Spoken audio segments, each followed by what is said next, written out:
What's going on, folks? This is Anthony M on the check-in, aka Smiley. Yeah, today's a cold one, but it's supposed to warm up a little bit. It was a lot of sleet and ice that froze over last night, so we didn't get much snow yesterday, so that's a good thing. But yeah, I'm home. I'm in the cave, and got a good topic today. Today we're going to talk about religion. Okay. Now, with religion, we're going to talk about Christianity today. Christianity. Now, I have here my Holy Bible, right? This is what you call the Mason edition, all right? Master Mason edition. I am a Mason. I'm a Prince Hall Mason, Master Mason, 3rd degree, but I'll talk about that another day. But I want to get into, certain things that I would like people to ask questions about. Because growing up, okay, let's start here. When you're born, you don't have any say-so in what religion that you want to, follow or be a part of. You have no say-so. Whatever your family believes in, that's what you are taught, okay, from a baby on up until as you get older. And as you start reading books and doing different things, you start realizing that, wait a minute, what I was taught when I was younger, this is not quite what I thought it was as, your brain develops. So first and foremost, that's what I was born. I was baptized into Christianity, Baptist Christian. So now, what do I believe in now? Yeah, I believe in God. I believe in a higher power, the great architect of the universe. Now, do I believe Jesus is God? No, I do not. So therefore, I'm not a Christian. I'm not. Okay. At this point in my life, I do not have a religion that I follow. Okay. But I do read a lot. I read different books. I had this book too. It's also the Holy Quran. I'm not a Muslim, neither. The Holy Quran. See, nothing's stopping you from reading books. Okay. Religious texts. There's nothing wrong with that. Next, I'm gonna do a Torah. I'm gonna definitely purchase a Torah, but I just haven't had the time or even thought about it yet. But I read different things about the Torah. But you should do all three. Now, have I read the Holy Bible from front to from beginning to end? No, no. I danced around it, but I plan on doing that. I'm definitely gonna do that. And also, I'm gonna read this from front to end, okay? And it's nothing stopping you. You can read whatever books you want. See, what problem that I found with different religions and people that follow religions, and it's not everybody. They always think that their way is the only way. No, I don't believe that. So, moving forward, why you don't believe in Jesus as God? Because I do share the same beliefs as someone who is Muslim or someone who is Jewish, of the Jewish faith, Judaism. Nothing can be born from God. I do have that belief. You understand? And I noticed that Christians put Jesus in front of God, who we call God. And, and it was said that he was the Son of God.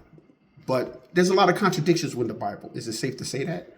Aren't we all children of God? Yeah. So what I'm saying is, when you read the Holy Bible, right? Not to take everything literally, okay? Because you got to also remember that this holy book was written by man, all right? It was written by man, inspired by God, so they say. That's how a lot of religions start, like the Mormons.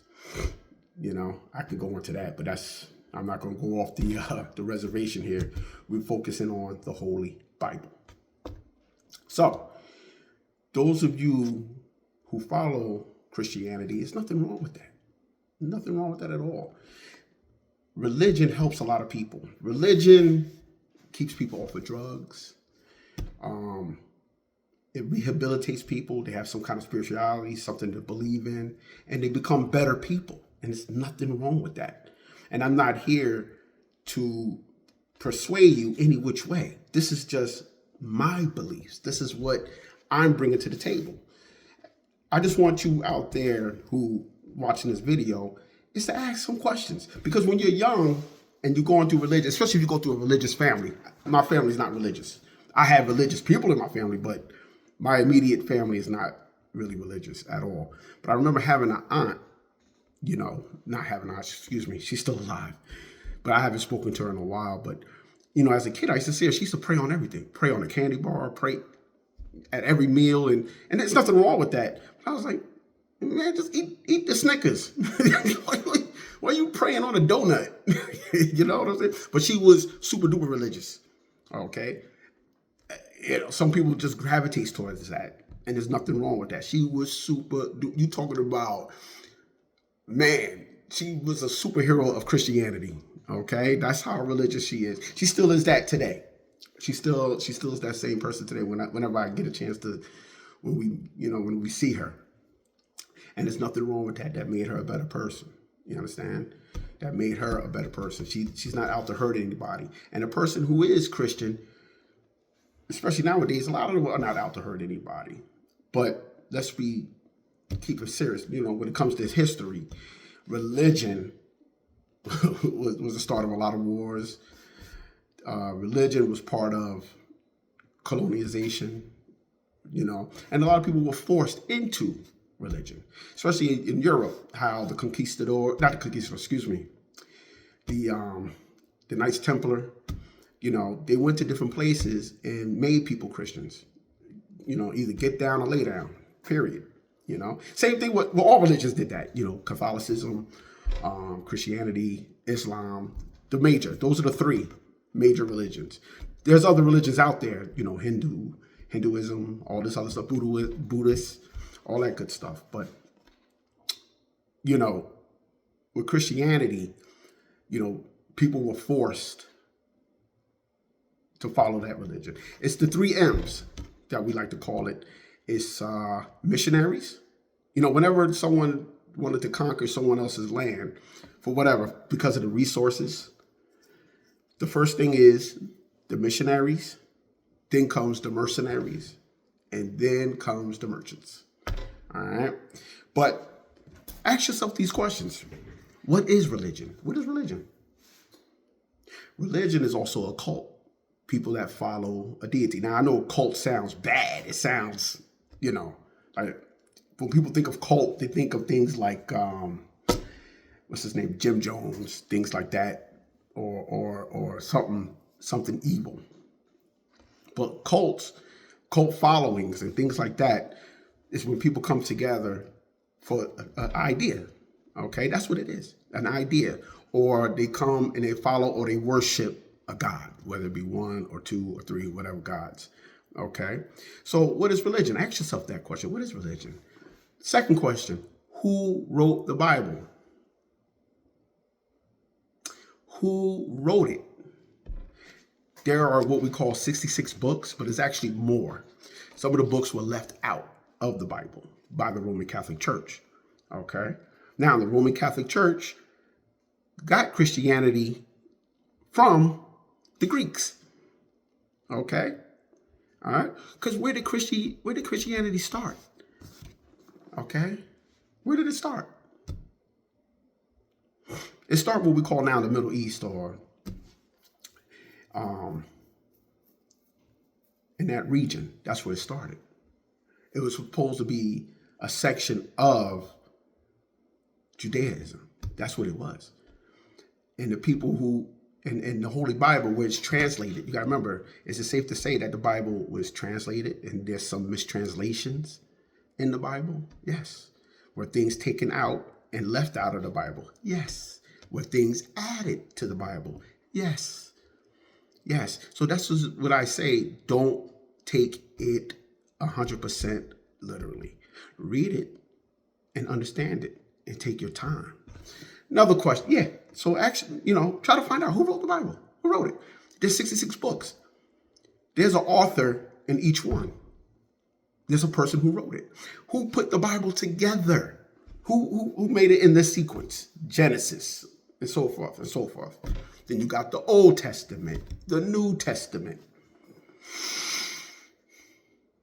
Right? So not everything is going to be factual. A lot of magic going on, a lot of things going on. And God did a lot of killing in this one. So who wrote the Bible? Ask yourself that question and look for the answer. How did Christianity make it to Europe? How did it get there? If it started in the Middle East, Ethiopia has a Bible too, the Ethiopian Bible. And if you notice, their Bible, the people that are depicted in it are the same color of the people from Ethiopia. Now, Christianity in Europe, you see the people that are depicted, they are white, or what they call themselves Caucasian. Okay? All right. I wasn't around that time, so I don't know who these people or what color skin or how dark or how light they were. I don't know. I wasn't there. All right. But I do know that the original text comes from the Torah. Okay. All right. And it was written in Hebrew, the Hebrew language. Okay. If Jesus was here now, he'll be speaking Hebrew. If he returns, he's not going to understand English. Now, so this Bible was translated to English, the King James Version. Okay, it was translated. So, and ask yourself another question, because this is based off of Jesus' teachings, right? What was Jesus' real name? His Hebrew name, Yeshua, because there was no J's in Hebrew during that time, which translates to Joshua in English. So where did they get Jesus from? Well, Jesus, the name that the Roman Catholic got it translated from the Greek Holy Bibles, okay, that's what they got Jesus from. They just said it in English, Jesus. That sounds more like Zeus to me, from the Greek god. That was half God and half human. Okay. Okay. Well, and also part of the Bible, we're going to take a dive into Jesus. Okay. All right. Definitely going to take a dive into it. Jesus was born from a Virgin Mary. Okay. And what we know now today, I don't think anybody can be born without any kind of intercourse taking place. Okay. So this is the way the story is told. She was pregnant. Then you have Joseph, who, married her. Now, this is just me thinking on the outside, just, as you listen to the story. Maybe she got pregnant, and so she won't get stoned, or maybe she won't get exiled or disowned by her family. I'm going to say God gave me this baby. This story was told before in other religions as well. In other, way before the Bible was created or put together. Okay. So my thing is that, okay, maybe, she had a child out of wedlock, or maybe that was Joseph's baby and they were unwed. They weren't married. What we going to say? What we going to do? Okay, this is the child of God. This is a miracle. Maybe. I'm just putting it out there. You don't have to believe what I believe or what I think. Okay. So definitely when you read the Bible, do not take it literally. Take your time, even if it takes you forever to read it. But I'm definitely going to read it from front to cover. I haven't done that. I'm not even going to start lying. All right. When you look at the book of Genesis, okay, they say that we come from Adam and Eve. Two people started humanity. The way I'm thinking of it, the Bible is trying to teach, there's a lot of signs and symbols in the Holy Bible. There are people who are historians and researchers who really can give you a deep dive into that. But I'm just giving you my opinion and what I think. Now, when you look at the book of Genesis, so you mean to tell me we all come from these two people that were created by God? Okay. All right.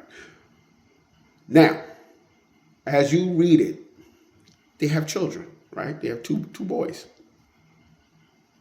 Cain and Abel. All right. Cain killed his brother, and he was marked by God, so everybody would know what he did. Now, who is they? They're talking about if they were the only 4 people in the world. Who is they talking about? He says, if you cast me out of the Garden of Eden, this is not the exact words, but when you read it, wait, if you cast me out in the Garden of Eden, I will be killed. Who's he going to be killed by? So that tells you right there were other people in the world. Okay? All right? So read it again. Read it again, and you'll see what I'm talking about. But this is going to be one of quite a few videos that we're going to dive into the Holy Bible. Okay? But I'm starting from Genesis. All right? Definitely take a look at it. And peace and blessings. I'll see you soon and talk to you. All right? Much love and respect.